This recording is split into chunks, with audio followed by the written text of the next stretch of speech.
Bom dia, meus irmãos. Estamos de volta aqui no nosso encontro da família.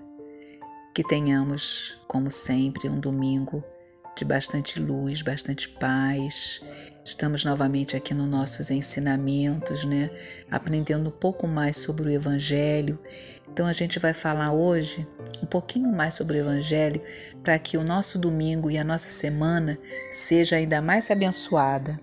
Nós vamos falar sobre o capítulo 17, Sede Perfeitos, item 3, o homem de bem.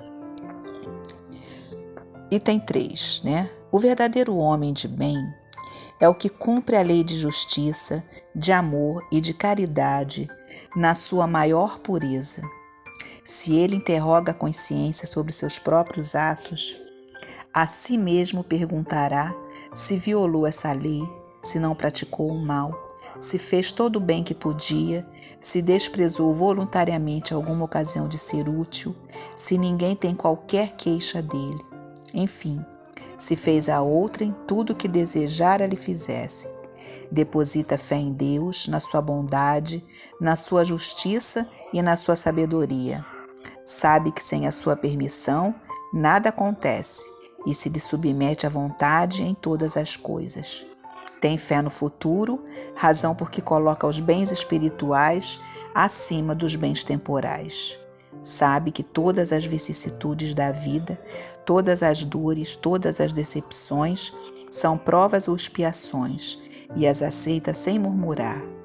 Possuído do sentimento de caridade e de amor ao próximo, faz o bem pelo bem, sem esperar paga alguma. Retribui o mal com o bem, toma a defesa do fraco contra o forte e sacrifica sempre seus interesses à justiça.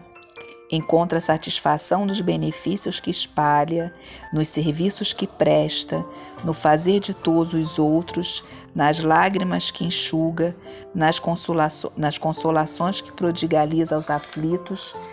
Seu primeiro impulso é para pensar nos outros antes de pensar em si. É para cuidar dos interesses dos outros antes do seu próprio interesse. O egoísta, ao contrário, calcula os proventos e as perdas decorrentes de toda ação generosa. O homem de bem é bom, humano e benevolente para com todos, sem distinção de raças nem de crenças, porque em todos os homens vê irmãos seus. Respeita nos outros todas as convicções sinceras e não lança anátema aos que como ele pensam. Em todas as circunstâncias, toma por guia a caridade, tendo como certo que aquele que prejudica a outrem com palavras malévolas, que fere com seu orgulho e o seu desprezo a suscetibilidade de alguém, que não recua à ideia de causar um sofrimento, uma contrariedade, ainda que ligeira, quando a pode evitar, falta ao dever de amar o próximo e não merece a clemência do Senhor.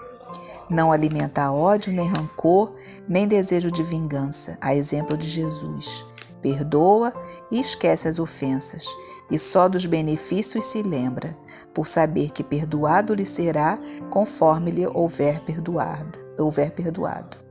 É indulgente para as fraquezas alheias, porque sabe que também necessita de indulgência, e tem presente esta sentença do Cristo: atire-lhe a primeira pedra aquele que se achar sem pecado.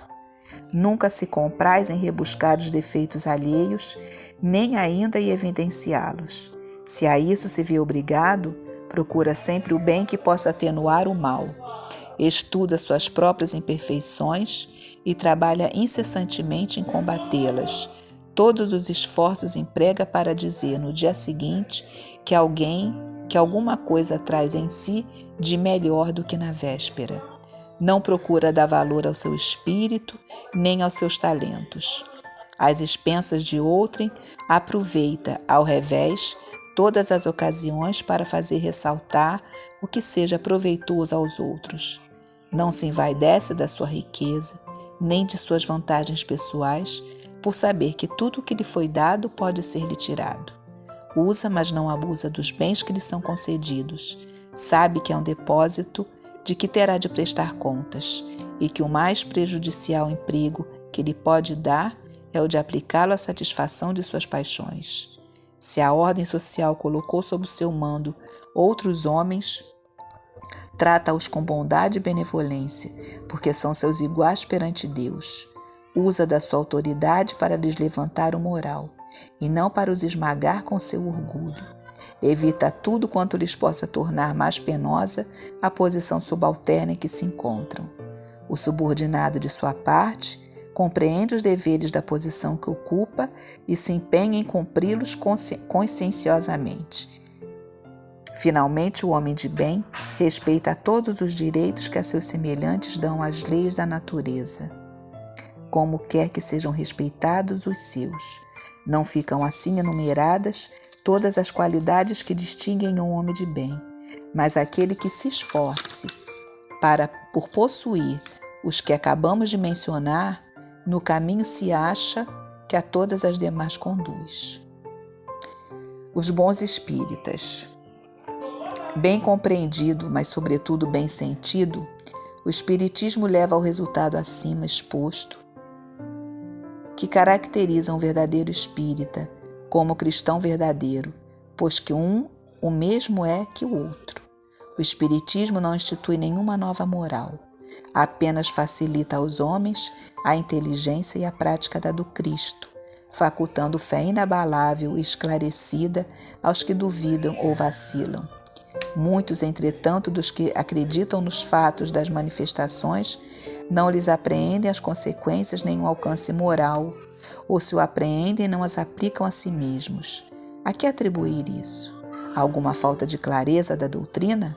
Não, pois que ela não contém alegorias nem figuras que possam dar lugar a falsas interpretações. A clareza é da sua essência mesma e é de onde lhe vem toda a força, porque a faz ir direito à inteligência. Nada tem de misteriosa, e seus iniciados não se acham de posse de qualquer segredo oculto ao vulgo. Será então necessária para compreendê-la uma inteligência fora do comum? Não, tanto que há homens de notória capacidade que não a compreendem, ao passo que inteligências vulgares, moços mesmo, apenas saídos da adolescência, lhes apreendem com admirável precisão os mais delicados matizes. Provém isso de que a parte, por assim dizer, material da ciência somente requer olhos que observem, enquanto a parte essencial exige um certo grau de sensibilidade, a que se pode chamar maturidade do senso moral. Maturidade que, independente da idade e do grau de instrução, porque é peculiar ao desenvolvimento em sentido especial do espírito encarnado. Alguns ainda muito tenazes são os laços da matéria para permitirem que o espírito se desprenda das coisas da terra. A névoa que os envolve tira-lhes a visão do infinito, donde resulta não romperem facilmente com seus pendores nem com seus hábitos, não percebendo haja qualquer coisa melhor do que aquilo que são dotados. Têm a crença nos espíritos como um simples fato, mas que nada ou bem pouco lhes modifica as tendências instintivas.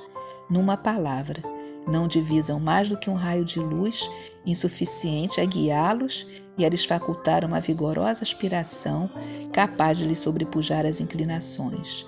Atém-se mais aos fenômenos do que à moral, que se lhes afigura sediça e monótona.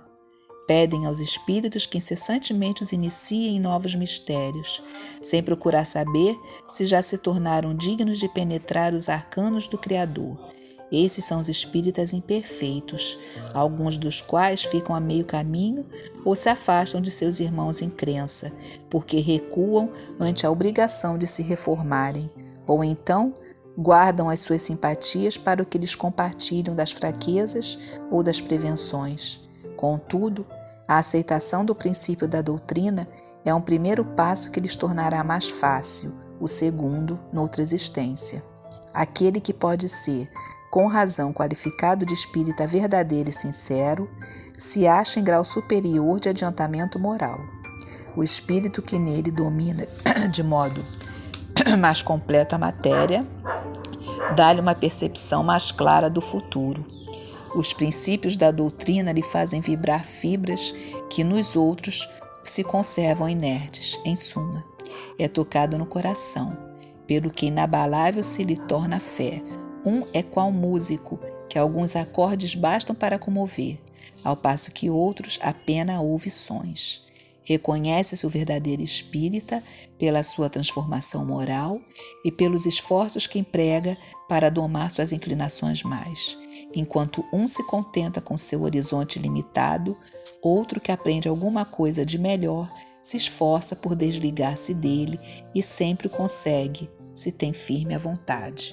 Então, o Espiritismo, gente, ele nos leva, pelo menos o que a gente entende, que ele nos leva a nos tornarmos melhores, porque ele nos dá uma consciência mais abrangente das leis divinas. Ele nos esclarece muito mais. O Espiritismo veio nos esclarecer. Não é que o Espiritismo esteja com a verdade absoluta, porque nenhuma religião, ou crença está com a verdade absoluta. Mas o Espiritismo nos traz mais esclarecimentos mais nítidos, mais conscienciosos do que é o plano espiritual, do que necessitamos fazer para nos tornarmos mais dignos dessa misericórdia que recebemos. Por que recebemos essa misericórdia? Por que estamos passando por determinadas situações? Como necessitamos ser? O que necessitamos fazer? Ele diz ali todas as características de um homem de bem. Não nos encaixamos em todas ainda? Como ele diz, não tem problema, mas aquele que já consegue fazer algumas coisas que ali estão, está no caminho. Algumas coisas que a gente consegue ali se enquadrar, nós estamos no caminho do homem de bem.